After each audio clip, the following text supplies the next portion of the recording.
రైతులందరికీ నమస్కారం అండి. వెల్కమ్ టు రైతు సమాచార వేదిక. ముందుగా మన ఛానల్ని కొత్తగా చూస్తున్నవారు తప్పకుండా సబ్స్క్రైబ్ చేయండి, అదేవిధంగా లైక్ చేయండి ఫ్రెండ్స్. మనం ప్రజెంట్ వచ్చేసి హైదరాబాద్లో ఉన్నాము.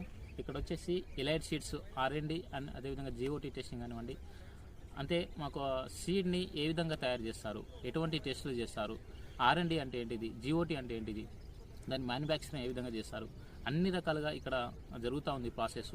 సో ఇక్కడ ఇది మనం ప్రజెంట్ వచ్చేసి GOTలో ఉన్నాం అనమాట. GOT అంటే గ్రో అవుట్ టెస్టింగ్. ఏదైతే మనము సీడ్ని R&D అంటే రీసెర్చింగ్ అండ్ డెవలప్మెంట్ అనమాట. సీడ్ని ఏ విధంగా రీసెర్చింగ్ చేస్తారు, ఏ విధంగా డెవలప్మెంట్ చేస్తారు, అంటే అన్ని రకాల తెగులు కావచ్చు, వైరస్ కావచ్చు, అన్ని రకాలుగా సీడ్ తట్టుకునే విధంగా ఏ విధంగా మనము ఈ డెవలప్మెంట్ చేస్తారు. ఆ విధంగా డెవలప్మెంట్ చేసిన తర్వాత దాన్ని GOTగా మనం ప్లాంటేషన్ వేస్తారు. మొక్కని మనం రైతు ఏ విధంగా నాటుకుంటారో, పొలంలో ఏ విధంగా నాటుకుంటారో ఆ విధంగా ప్లాంటేషన్ వేస్తారు. ఇది GOT అన్నమాట.